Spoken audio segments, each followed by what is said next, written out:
Good evening വിത്ത് confusion ഫാക്ടിലേക്ക് എല്ലാവർക്കും സ്വാഗതം. നിങ്ങളോടൊപ്പം ശ്രീധർ.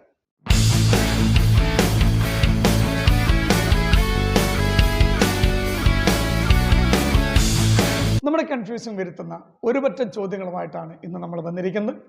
ഇന്ന് നമ്മൾ ആദ്യം മലയാള സാഹിത്യത്തിനെ ഒരു ചെറിയൊരു ഭാഗത്തേക്ക് നമുക്ക് കടക്കാം. മലയാള സാഹിത്യത്തിനെ ചെറിയൊരു ഭാഗത്തേക്ക് നമ്മൾ കടക്കുന്ന സമയത്ത് രണ്ട് പ്രധാനപ്പെട്ട ചോദ്യങ്ങൾ: എൻ്റെ സത്യാന്വേഷണ പരീക്ഷകൾ, എൻ്റെ ചരിത്രാന്വേഷണ പരീക്ഷണങ്ങൾ. എന്നെ സത്യാന്വേഷണ പരീക്ഷകൾ എഴുതിയതാരെ എന്ന് ചോദിച്ചാൽ ഒരു ഉത്തരമേ ഉള്ളൂ. എൻ്റെ സത്യാന്വേഷണ പരീക്ഷകൾ എഴുതിയത് പുനത്തിൽ കുഞ്ഞബ്ദുള്ളയാണ്. എൻ്റെ ചരിത്രാന്വേഷണ പരീക്ഷണങ്ങൾ എഴുതിയത് OV വിജയനാണ്. എൻ്റെ സത്യാന്വേഷണ പരീക്ഷണങ്ങൾ എഴുതിയത് മഹാത്മാഗാന്ധിയാണ്. ചോദ്യങ്ങൾ ഒരിക്കൽ കൂടെ ശ്രദ്ധിക്കാം. എൻ്റെ സത്യാന്വേഷണ പരീക്ഷകൾ പുനത്തിൽ കുഞ്ഞബ്ദുള്ളയാണ്.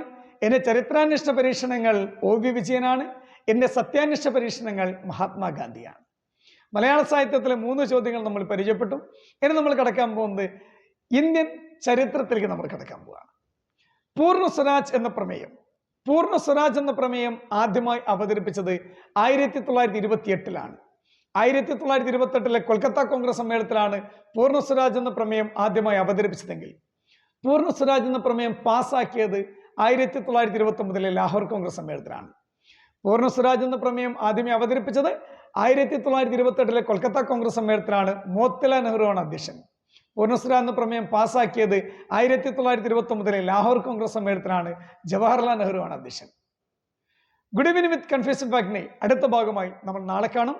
എല്ലാവർക്കും ഗുഡ് നൈറ്റ്.